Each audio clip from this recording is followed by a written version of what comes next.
সালের বিবিসির এক ইন্টারভিউতে ইউনিভার্সিটি অফ ক্যালিফোর্নিয়ার ইতিহাস বিভাগের অধ্যাপক ডক্টর রুডলফ বুচ বলেন, তার সম্পদের যে শ্বাসরুদ্ধকর বর্ণনা পাওয়া যায় তাতে আসলে তিনি যে কতটা সম্পদশালী এবং ক্ষমতাশালী ছিলেন তা আমাদের পক্ষে ধারণা করাও কঠিন। 2015 সালে আরেক গবেষক জ্যাকব ডেভিলসন বলেন, কারো পক্ষে যতটা না বর্ণনা দেওয়া সম্ভব তার চেয়েও বেশি সম্পদের মালিক ছিলেন তিনি।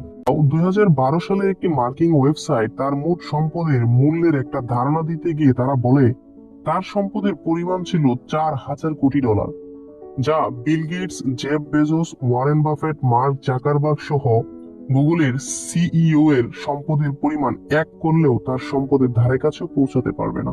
সম্রাট আকবরকে যখন জিজ্ঞাসা করা হয় মানসা মুসা সম্পর্কে আপনি কি জানেন, তখন তিনি এক কথায় উত্তর দেন, তার সম্পদ অপরিমাণযোগ্য, যা কোনোদিন গণনা করে শেষ করা যাবে না।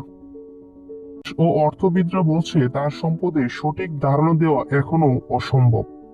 এখন সময় হয়েছে সেই ব্যক্তিটির নাম উন্মোচন করা। তিনি হচ্ছেন আফ্রিকার মুসলিম শাসক সর্বকালের সেরা ধনী মানসা মুসা। মুঘল মানসা মুসার জন্ম হয় 1280 সালে একটি আফ্রিকার বড় শাসক পরিবারে। 1312 খ্রিস্টাব্দে তার বড় ভাই আবু বকর সিংহাসন ত্যাগ করে অজানা একটি অভিযানে বের হন। বলা হয়ে থাকে তার ভাই 2000 জাহাজ ও হাজার হাজার নারী পুরুষ দাস দাসী নিয়ে সমুদ্র জয়ের নেশায় দেশ ত্যাগ করেন। উত্তরাধিকার সূত্রে ভাইয়ের ফেলে যাওয়া রাজত্বে শাসনভারের দায়িত্ব এসে পড়ে মানসা মুসার হাতে। তখন তিনি তার শাসনভার শুরু করেন। তার শাসনামলে শুরুতেই মালি রাজ্যের রাজত্বের আকার অনেক ছোট ছিল। তারপর মুসা তার সুনিপুণ দক্ষতা আর বুদ্ধি দিয়ে 24টি শহরকে যুক্ত করে নেয় তার রাজ্যের সাথে। তার রাজত্ব 2000 মাইল জুড়ে আটলান্টিক মহাসাগর থেকে শুরু করে মধ্য আফ্রিকা পর্যন্ত বিস্তৃত ছিল। এই বিশাল সাম্রাজ্যের সাথে সাথে তার আয়ত্তে আসে মূল্যবান খনিজ সম্পদ ও স্বর্ণ। তার টাকার মূল উৎস ছিল স্বর্ণ। ব্রিটিশ মিউজিয়ামের হিসাবে মানসা মুসার শাসনামলে তৎকালীন বিশ্বে যে পরিমাণ সম্পদ মজুদ ছিল তার অর্ধেকের মালিক ছিলেন মুসা, এবং এই সম্পদের মূল্য কত ছিল তা বলা প্রায় অসম্ভব।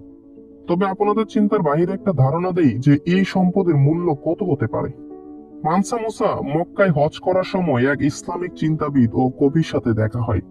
সেই কবির প্রতি তিনি মুগ্ধ হয়ে 200 কেজি স্বর্ণ পারিশ্রমিক দেন, যার বর্তমান বাজার মূল্য 82 লক্ষ মার্কিন ডলার, যা বর্তমানে ভারতের সবচেয়ে ধনী এবং বিশ্বের 12তম ধনী ব্যক্তি মুকেশ আম্বানির মোট সম্পদের সমান।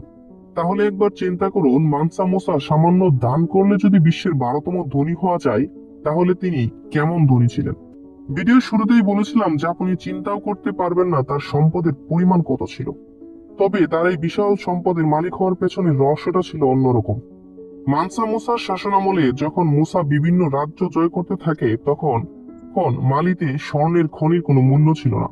তারপর মুসা এই সম্পদ নিয়ে চিন্তা করতে থাকে যে কিভাবে এই স্বর্ণের দাম বাড়ানো যায়।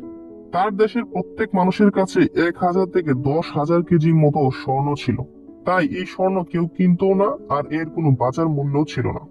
তখন মানসা মুসা বিভিন্ন রাজ্য জয়ের মাধ্যমে জানতে পারে যে বহির্বিশ্বের অন্যান্য দেশে এই স্বর্ণের মূল্য অনেক।